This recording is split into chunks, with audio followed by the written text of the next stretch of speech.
Hi friends, ఇవాళ ఆలుగడ్డ వంటతో మీ ముందుకు అనిల్ కుమార్ సిరిగిరి. కావాల్సినవి ఆలుగడ్డలు, పచ్చిమిర్చి, ఉల్లిగడ్డ, 2 లేదా 3 టమాటా. ఇలా ఫస్ట్ మనం 3-4 స్పూన్ల నూనె పోసుకోవాలను.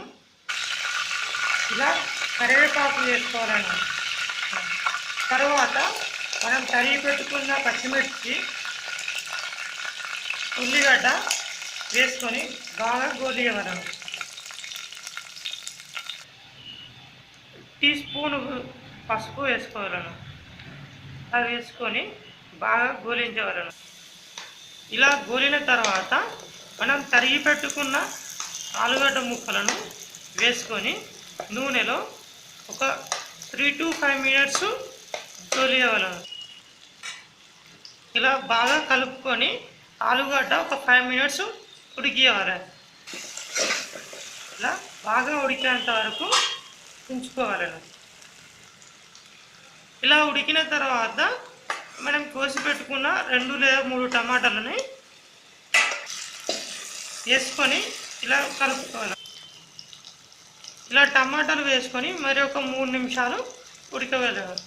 బాగా ఉడికే వరకు ఉంచకూడదు. ఇలా తగినంత సాల్ట్ వేసుకొని కలుపుకోవాలను.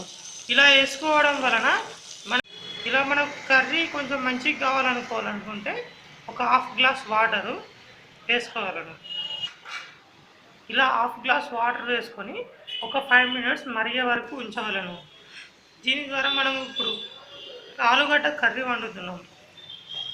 ఇప్పుడు ఇలా ఉడికిన తర్వాత 2 టీ స్పూన్ల కారం వేసుకొని ఇలా కారం వేసుకొని కలపాలను. ఇలా కారం వేసుకొని ఒక 3-4 నిమిషాలు ఉడికేవాలను. ఇలా ఉడికిన తర్వాత మనకు గుమగుమలాడే ఆలుగడ్డ కర్రీ రెడీ అవుతుంది. ఫ్రెండ్స్, మరిన్ని కొత్త వంటకాలు కావాలనుకుంటే మీరు సిరిగిరి అనిల్ కుమార్ యూట్యూబ్ ఛానల్ని సబ్స్క్రైబ్ అవ్వండి. మీకు మరి ఒక కొత్త వంటకంతో మీ ముందుకు ఎప్పుడు ఉంటాడు అనిల్ కుమార్ సిరిగిరి. ఫైనల్గా మనం దంచి పెట్టుకున్న గరం మసాలా ఉంటే లైట్గా మసాలా వేసుకోవాలను. ఇలా మసాలా లైట్గా వేసుకొని ఒక 2 మినిట్స్ ఉడికే వరకు ఉండేవాళ్ళను. ఇలా సింపుల్గా మనము ఇవాళ ఆలుగడ్డ కర్రీ చూసాము. మరి ఒక కొత్త వంటకంతో మీ ముందుకి మరి నెక్స్ట్ వీక్ వస్తా. Bye friends. Please subscribe me and like my videos.